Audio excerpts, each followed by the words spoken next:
नमस्कार विद्यार्थ्यांना. आपण आजपासून राज्यशास्त्र या विषयाच्या अध्ययनासाठी सुरुवात करणार आहोत. तर राज्यशास्त्र या विषयासंदर्भात 11वीमध्ये असताना तुम्ही बरंच काही शिकला असाल, बरेच धडे तुम्ही अभ्यासले. त्यामुळे राज्यशास्त्र म्हणजे नक्कीच कुठली संकल्पना आहे ही आता तुमच्या लक्षात आली असेल. आता आपल्याला 12वीमध्ये असताना राज्यशास्त्र या विषयासंदर्भात आणखी जाणून घ्यायचं आहे. त्याचबरोबर त्या सिलॅबसमधील प्रत्येक धडा असेल, त्याच्यावरती जे काही प्रश्न उत्तरं असतील तीसुद्धा आपल्याला अभ्यासायची आहेत. तर हे सगळं करत असताना विद्यार्थ्यांनो, आपल्याला सुरुवातीला एक गोष्ट माहिती असणं फार गरजेचं आहे. ती म्हणजेच आपल्या येणाऱ्या 12वीच्या परीक्षेच्या प्रश्नपत्रिकेचा आराखडा. तर तुम्हाला माहितीच असेल की नेहमीप्रमाणे जे काही 11वीचा किंवा 12वीचा आपला सिलॅबस असतो त्याच्यावर आधारित जी काही प्रश्नपत्रिका असते तिचं जे स्वरूप असतं ते काही वर्षानंतर बदलतं. तसंच गेल्या वर्षीपासून 12वीचा जो काही प्रश्नपत्रिकेचा आराखडा आहे तो सुद्धा बदललेला आहे. तिचं स्वरूप पूर्णपणे बदललेलं आहे. तर हे जे नवीन स्वरूप आहे ते आपल्याला या ठिकाणी मागच्या वर्षीच्या विद्यार्थ्यांनी अभ्यासलं, तसंच यावर्षी तुम्हाला ते अभ्यासायचं आहे. तर हे जे काही स्वरूप आहे ते आपल्याला समोर स्क्रीनवर दिसतं आहे की जी काही प्रश्नांची संख्या आहे ती एकूण 7 प्रश्न तुम्हाला अभ्यासायचे आहेत. तर या 7 प्रश्नांमध्ये कशाप्रकारे गुणांची विभागणी केलेली असेल, किती प्रश्न त्याला विकल्पामध्ये दिलेले असतील, म्हणजेच पर्यायी दिलेले असतील, ज्याला आपण ऑर म्हणतो, ते दिलेले आहेत. तर त्यापैकी नक्की तुम्हाला किती सोडवायचे आहेत आणि त्याचा सिक्वेन्स कसा असणार आहे, त्याचा क्रम कसा असणार आहे, हे या ठिकाणी आपल्याला समोर दिसतं आहे. तर हे आपण सध्या बघूयात. त्यानंतर उद्यापासून आपण आपल्या पुढील सिलॅबसकडे किंवा पुढील आपल्या अभ्यासक्रमाकडे आपण वळूया. तर आजचा आपला जो सुरुवातीचा विषय आहे तो म्हणजे आपल्या प्रश्नपत्रिकेचे स्वरूप.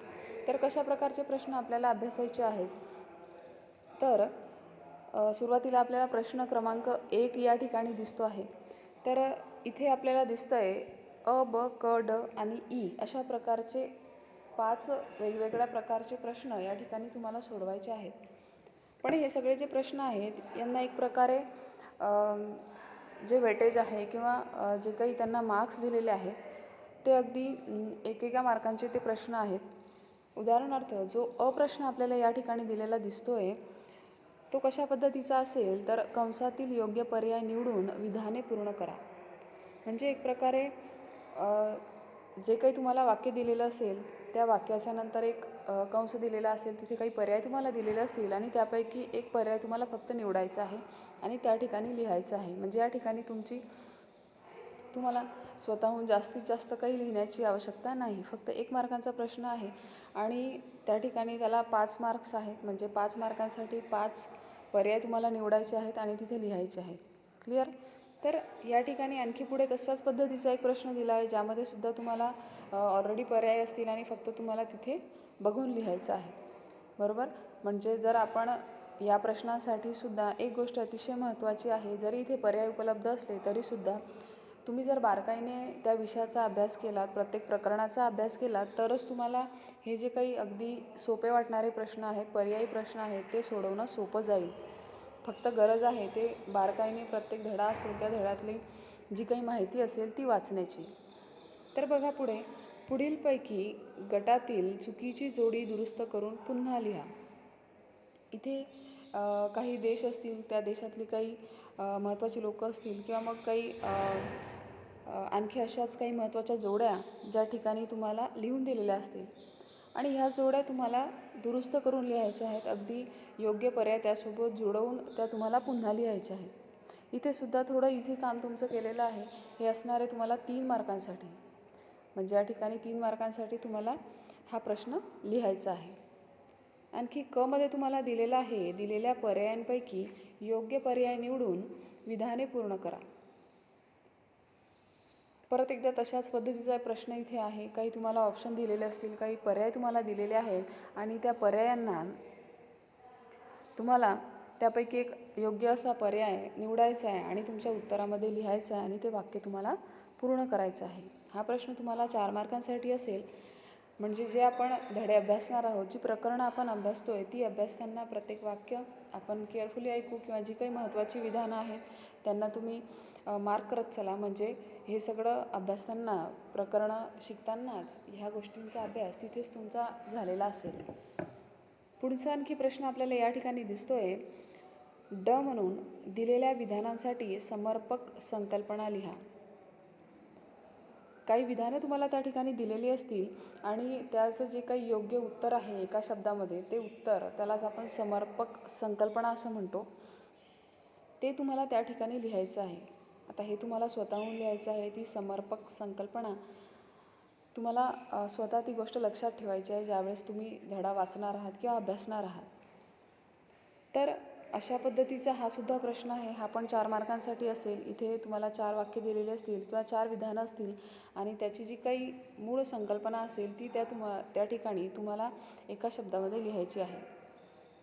यासाठी तुम्हाला कुठलाही ऑर नाही आहे, कारण ऑलरेडी यामध्ये तुम्हाला जास्त काही विचार करण्याची गरज नाही. ही उत्तर तुम्ही पटापट लिहू शकाल, म्हणून तुम्हाला या ठिकाणी ऑर दिलेले नाही आहेत.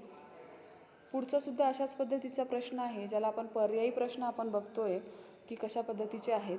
अगदी 1 मार्कांचे जे प्रश्न आहेत. ई प्रश्नामध्ये सुद्धा गटात न बसणारा शब्द ओळखा व लिहा अशा पद्धतीचा प्रश्न तुम्हाला लिहायचा आहे.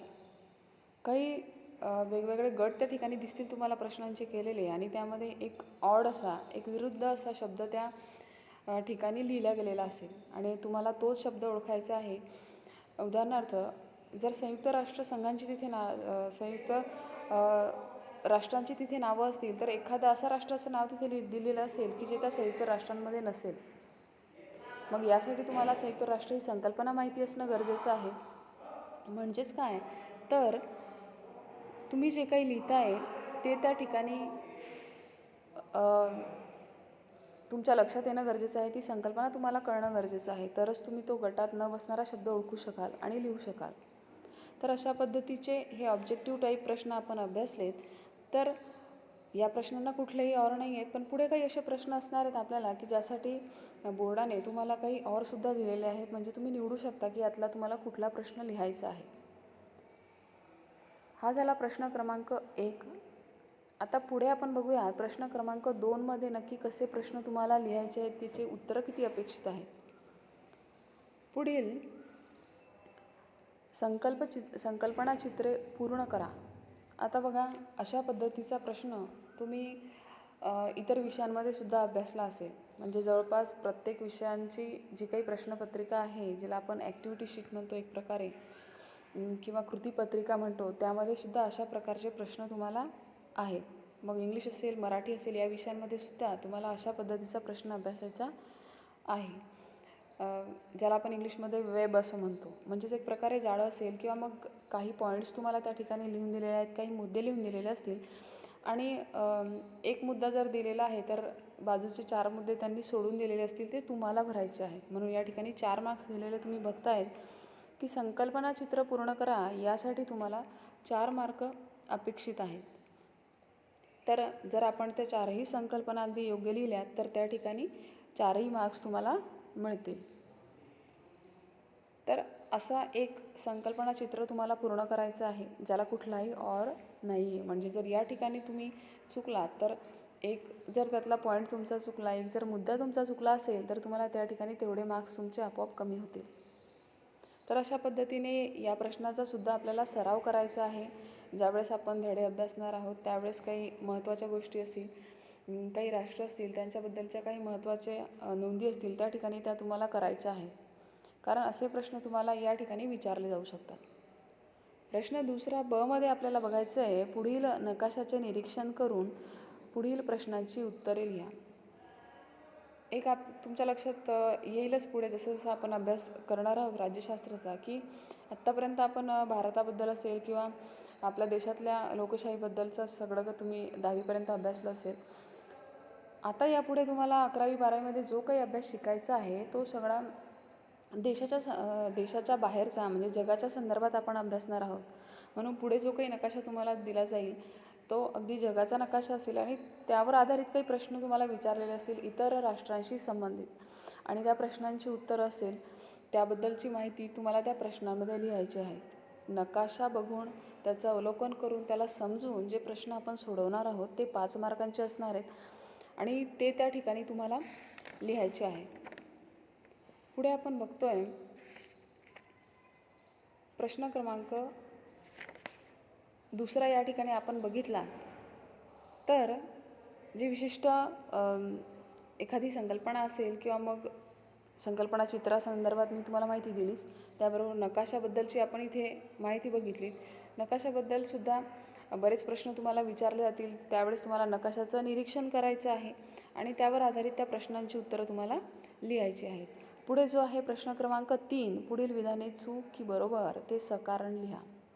बघा या ठिकाणी इथून पुढे जे काही प्रश्न तुम्हाला आहे, प्रश्न 3पासनं हे थोडेसे डिस्क्रिप्टिव्ह म्हणू आपण किंवा मग थोडीशी विस्तृत अशी त्याची उत्तरं तुम्हाला लिहायची आहेत, ज्यासाठी तुम्हाला ऑरसुद्धा काही दिलेले असतील, म्हणजे तुम्ही त्यामध्ये निवडू शकता की तुम्हाला कुठली विधानं सोडवायची आहेत आणि कुठली नाही.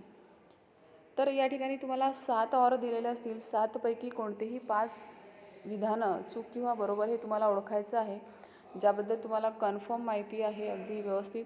तीच विधानं तुम्ही सोडवायची, त्यांच्याबद्दलच जे काही विधान असेल, चूक असेल बरोबर असेल ते लिहायचं आणि जे चूक असेल तर चूक का आणि बरोबर असेल तर त्याचं कारण काय हे सुद्धा तुम्हाला त्या ठिकाणी लिहायचं आहे.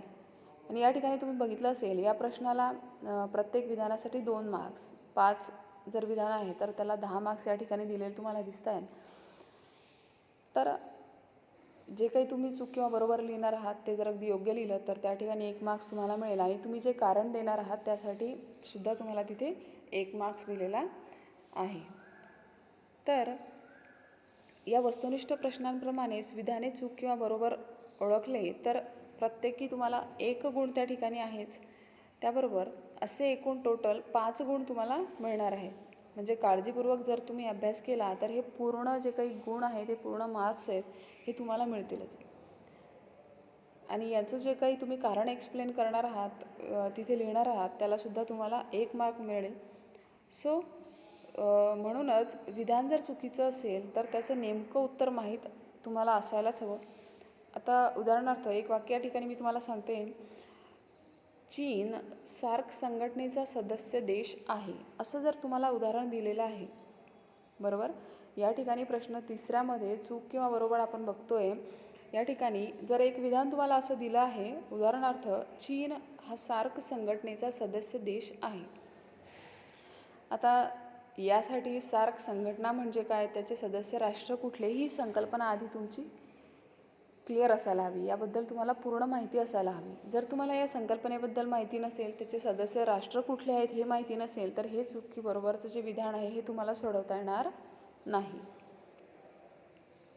तर हे जे विधान आहे या विधानाचं उत्तर जे आहे ते कसं लिहिणार आपण, तर फक्त खाली उत्तर असं लिहून फक्त चूक असं आपण लिहिणार नाही, तर अगदी पूर्ण वाक्यामध्ये तुम्हाला उत्तर लिहायचं आहे, चीन सार्क संघटनेचा सदस्य देश नाही. अशा पद्धतीचं आपलं विधान त्या ठिकाणी असायला हवं आणि त्याचं कारणसुद्धा त्या ठिकाणी पुढे तुम्हाला लिहायचं आहे. अशा पद्धतीने व्यवस्थित अशी उत्तरं जर आपण लिहिली तर त्यातले कुठलेही आपले मार्क्स कापले जाणार नाही. तसंच या पुढील प्रश्न आपण बघतोय, पुढील विधानांचा सहसंबंध स्पष्ट करा. आता बघा विद्यार्थ्यांनो, या ठिकाणी सुद्धा अशाच पद्धतीची काही विधानं आहेत, त्यासाठी सुद्धा 5 विधानं तुम्हाला दिलेली असतील आणि त्यापैकी फक्त 3 तुम्हाला सोडवायची आहेत. आता बघा या ठिकाणी 1-1 गुणांमध्ये वाढ होते आहे. प्रश्न जसा जसा मोठा होत जातो तसतसे गुणांची जे काही गुण आहेत ते सुद्धा वाढत जाणार आहेत. एक जर प्रश्न तुम्ही या ठिकाणी सोडवला, 4थ्यामधला एक विधान जर तुम्ही सोडवलं किंवा एक सहसंबंध जर तुम्ही स्पष्ट केला तर त्या ठिकाणी तुम्हाला 3 गुण मिळणार आहेत, बरोबर. म्हणून एकूण 3 प्रश्नांचे 9 गुण असे या ठिकाणी तुम्हाला दिलेले दिसत आहेत. तर 5 विधानं आहेत, त्यापैकी तुम्हाला जी अगदी योग्य माहिती आहे त्यातलीच कुठली तरी 3 तुम्ही सोडवायची आहेत. तर आता या ठिकाणी नक्की सहसंबंध कशाबद्दल विचारलेला असेल तर 2 व्यक्ती असतील किंवा 2 ठिकाणं असतील किंवा काही घटना असतील, त्या घटनांमधला संबंध स्पष्ट करा. किंवा 2 व्यक्ती असतील त्यांच्याबद्दलची त्या ठिकाणी माहिती लिहा. किंवा 2 जर ठिकाणं आहेत तर यांचा एकमेकांसोबत काय संबंध आहे, ही कशी एकमेकांसोबत जुळलेली आहेत, हे तुम्हाला त्या ठिकाणी व्यवस्थित लिहायचं आहे. तर यांच्यातील आंतरसंबंध स्पष्ट करणे या ठिकाणी तुमच्याकडनं बोर्डाला अपेक्षित आहे. उदाहरणार्थ आता बघा, एक विधान किंवा एक सहसंबंध मी तुम्हाला या ठिकाणी सांगते आहे. पंडित नेहरू आणि भारताचे परराष्ट्र धोरण, असं जर 2 गोष्टी तुम्हाला त्या ठिकाणी दिलेल्या असतील, 2 मुद्दे त्या ठिकाणी मांडलेले आहेत. उदाहरणार्थ पंडित नेहरू आणि भारताचे परराष्ट्र धोरण. या प्रश्नात भारताच्या परराष्ट्र धोरणाची जडणघडण करण्यामध्ये पंडित नेहरू यांचं कशा प्रकारचं योगदान होतं, हे तुम्हाला त्या ठिकाणी लिहायचं आहे. म्हणजेच काय, एका व्यक्तीचं नाव दिलं आहे आणि बाजूला एक मुद्दा दिला आहे. मग या व्यक्तीचा त्या मुद्द्यासोबत कशा पद्धतीचा संबंध आहे हे तुम्हाला त्या ठिकाणी लिहावं लागेल. तेव्हा त्या प्रश्नाचं खऱ्या अर्थाने उत्तर लिहिलं जाईल आणि त्यापैकी तुम्हाला योग्य ते मार्क्स त्या ठिकाणी दिले जातील.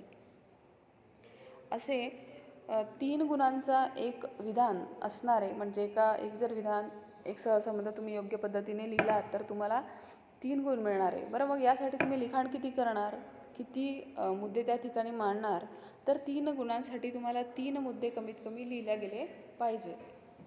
म्हणजे कशा पद्धतीने भारताचं परराष्ट्र धोरण जे होतं किंवा ते कशा पद्धतीने चालायचं किंवा पंडित नेहरूंचा त्याच्यामध्ये काय सहभाग होता, यासाठीचे कुठलेही 3 मुद्दे तुम्हाला मांडावे लागतील. जर तुम्ही फक्त एकच मुद्दा मांडला आणि तोच तुम्ही विस्तृत लिहिताय तर या ठिकाणी तुम्हाला त्याचे पूर्णपैकी पूर्ण गुण देता येणार नाही.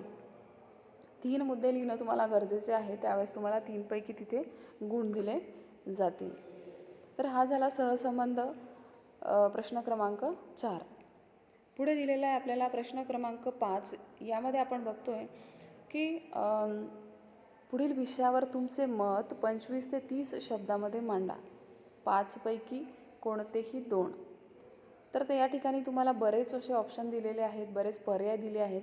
5 असे विषय त्या ठिकाणी तुम्हाला समोर मांडलेले असतील आणि त्यापैकी तुम्हाला कुठल्याही 2च विषयांवरती तुमचं मत मांडायचं आहे आणि प्रश्न जो आहे बऱ्यापैकी 25 ते 30 शब्दांमध्ये तो मांडला गेला पाहिजे.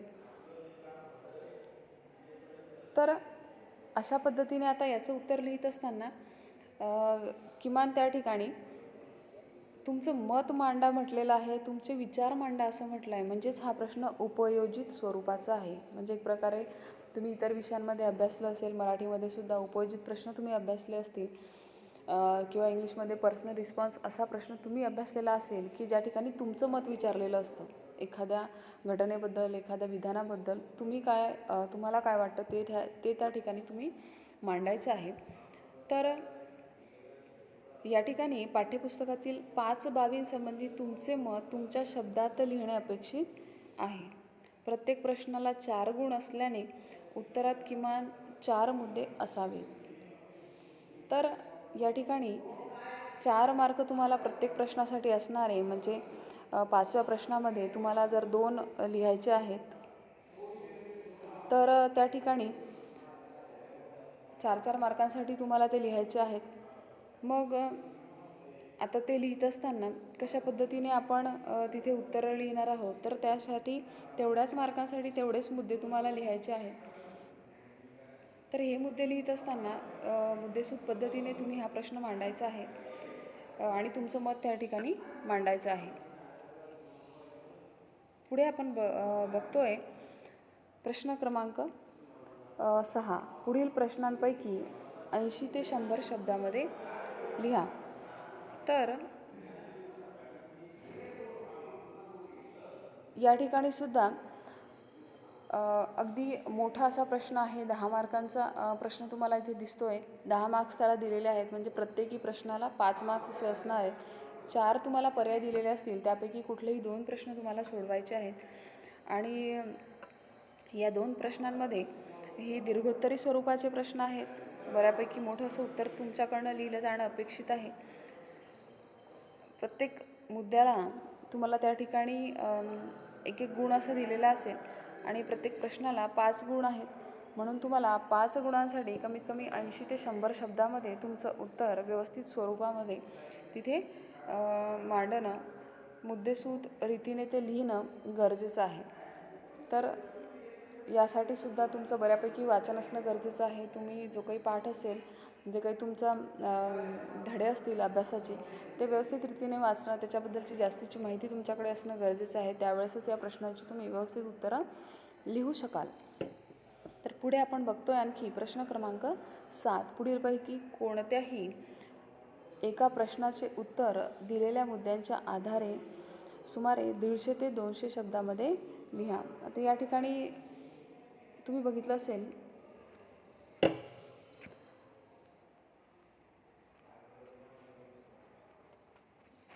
आपण जे काही सध्या लिहितो आहात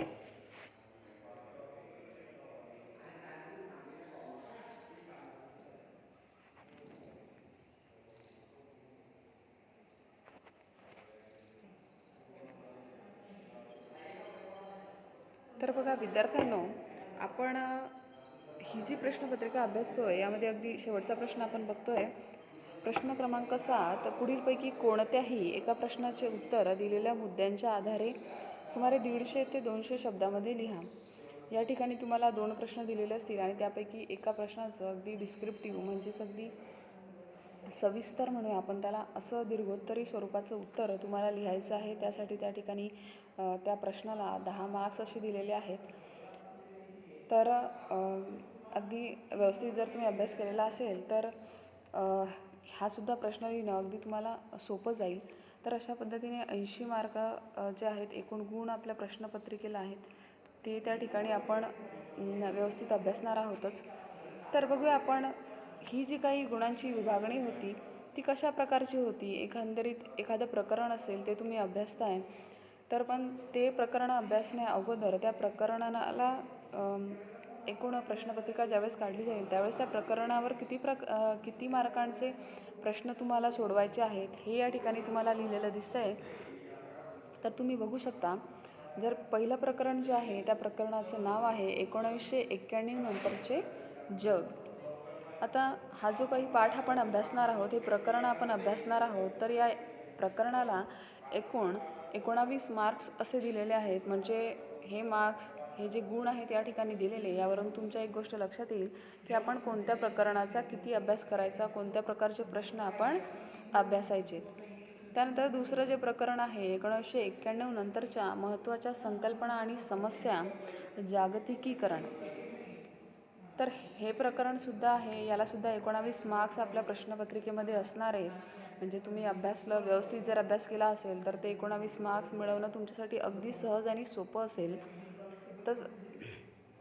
तसंच पुढील जे प्रकरण आहे, प्रकरण क्रमांक 3, 1991 नंतरच्या महत्त्वाच्या संकल्पना आणि समस्या, मानवतावादी समस्या. या प्रकरणाला एकंदरीत 20 मार्क तुम्हाला असणार आहेत. तर हे जे काही प्रकरण आपण अभ्यासतोय यासाठी त्या 20 गुणांची आपण तयारी पूर्णपणे या प्रकरणामध्ये करणार आहोत. पुढील प्रकरणाचं नाव आहे समकालीन भारत, शांतता, स्थैर्य आणि राष्ट्रीय एकात्मतेसमोरील आव्हाने. हे सुद्धा प्रकरण आहे. यासाठी सुद्धा 20 गुण या ठिकाणी दिलेले आहेत. 20 गुणांचा अभ्यास एकंदरीत या प्रकरणामध्ये आपण करणार आहोत. पुढचं जे प्रकरण आहे समकालीन भारत, सुशासन. तर हे प्रकरणसुद्धा आपण या ठिकाणी अभ्यासणार आहोत. यासाठी सुद्धा 20 गुण आपल्याला दिलेले आहेत. म्हणजे प्रश्नपत्रिकेमध्ये या प्रकरणावरती 20 गुणांचे प्रश्न तुम्हाला नक्कीच आढळतील.